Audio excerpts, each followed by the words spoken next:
Hai, saya Arif Gunawibawa dan selamat datang di Jurnal Senyap. Walau cerita bukanlah kekuatan utama dari film-film dalam semesta waralaba John Wick, namun dunia sebagai latar tempat ceritanya berkembang selalu tampil mengagumkan. Yang awalnya hanya dimulai dengan koin emas sebagai alat transaksi dan hotel Continental di New York, tempat para pembunuh bayaran berkumpul, kini berkembang layaknya sebuah mitologi. Dalam Ballerina, dunia tersebut semakin meluas, tapi bukan sebagai pelengkap. Ia punya warnanya sendiri, menjadikannya sebagai panggung utama, tanpa mengganggu apa yang telah dibangun dalam 4 film sebelumnya.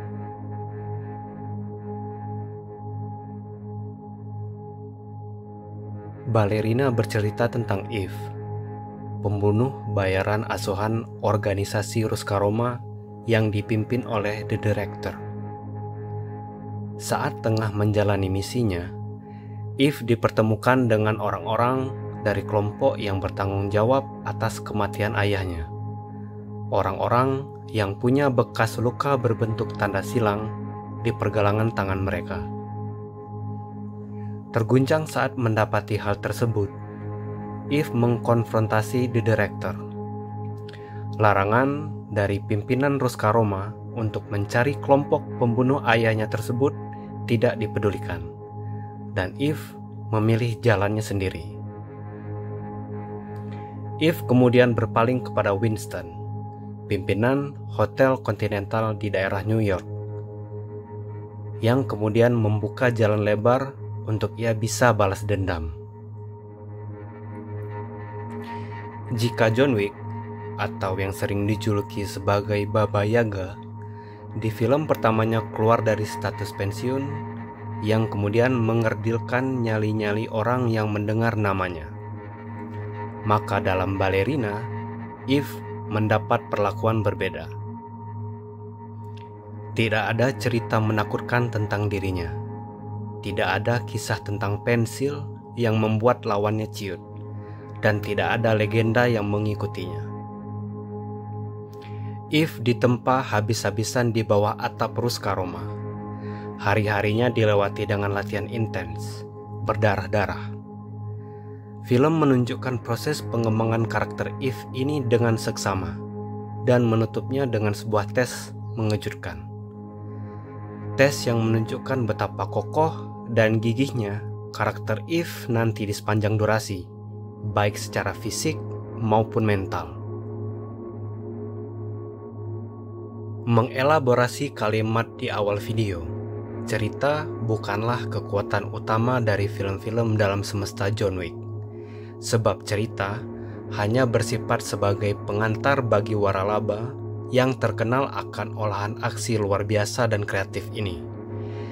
Ceritanya hanya bertugas menghantarkan tokoh ke garis start sebelum kegilaan menuju garis finish dimulai.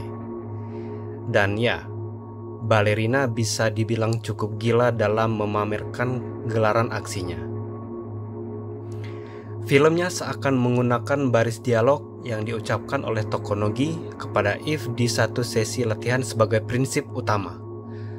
Ubah aturan mainnya, berimprovisasi, beradaptasi, dan berbuat curanglah. Bagi tokoh Eve, dialog tersebut menjadi prinsip dalam melaksanakan tugas, sebab ketika sudah turun ke lapangan, hidup mati jadi taruhan. Pemberi kontrak tidak peduli tugas diselesaikan dengan cara apa, dan bagi filmnya, hal tersebut seakan jadi lampu hijau untuk menjadi liar. Kata luar biasa rasanya tidak cukup untuk menjelaskan betapa mengagumkan keliaran dan kegilaan Ballerina dalam mempresentasikan parade aksi brutalnya. Walaupun kental akan DNA aksi khas waralaba John Wick, namun Ballerina tetap memberikan beberapa pencocokan dan variasi, sehingga mampu tampil cukup unik, menjauhkan kesan tiruan dari pendahulunya. Keberhasilan presentasi aksinya pun tidak lepas dari peran bagian teknis filmnya. Kombinasi gerak kamera, penyuntingan gambar, desain suara, dan performa stuntman memaksimalkan aksi yang jadi sajian utama filmnya. Betapa hujaman peluru, pukulan, dan ngilunya sabetan benda tajam mampu mencapai penonton. Aksinya tidak hanya memukau, tapi juga berdampak. Dampak yang semakin terasa berkat penokohan Eve sebagai karakter utama itu sendiri, yang kebanyakan muncul dari performa fisiknya. Berbeda dengan John Wick, Eve boleh dibilang masih hijau dalam bisnis ini. Kebolehan bela diri dan kecakapan penggunaan senjata api pada saat latihan benar-benar diuji dalam perjalanannya menuntut balas. Belum lagi bicara tentang kecerobohan yang sangat mungkin terjadi. Kewalahan adalah kata kunci bagi tokoh utama dalam film ini. Momen ketika jatuh, kemudian bangkit lagi, dan terus melawan makin mendekatkan tokoh Eve dengan penonton.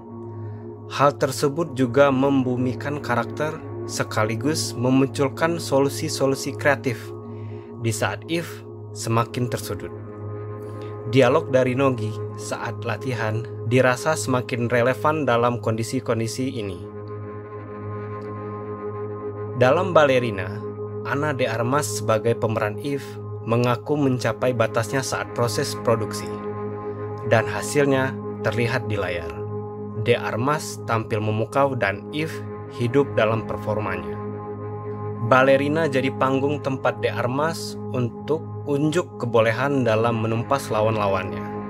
Panggung yang dihiasi dengan parade aksi brutal penuh kreativitas. Momen-momen tak terlupakan seperti lempar granat dan duel pelontar api hanya beberapa hal saja dari setumpuk kegilaan lain yang disimpan oleh filmnya. Dan tentunya bukan rahasia bahwa karakter John Wick akan muncul dalam film ini. Keputusan memunculkan karakter ikonik tersebut dalam berbagai materi pemasaran Ballerina, dari trailer hingga poster, barangkali adalah langkah yang masuk akal untuk menarik minat penonton. Tapi yang patut diapresiasi adalah cara film dalam menggunakan John Wick sebagai karakter. Kehadirannya tidak sampai membayangi Eve sebagai karakter utama dalam film, dan John Wick tetap diberikan screen time yang dirasa cukup untuk pamer kekuatannya. Meski kebutuhan untuk memunculkan Baba Yaga itu sendiri bisa didebat. Epic adalah kata yang rasanya cukup pas untuk mendeskripsikan keseluruhan Ballerina. Durasi 2 jam dirasa singkat untuk menyaksikan totalitas performa Ana de Armas dalam menghidupkan karakter utama, yang didukung oleh ide-ide kreatif dalam mengolah gelaran aksi, menghasilkan sebuah sajian laga membekas yang pesonanya tidak pernah meredup, membuat judul ini lebih dari sekedar pelengkap dalam semesta John Wick.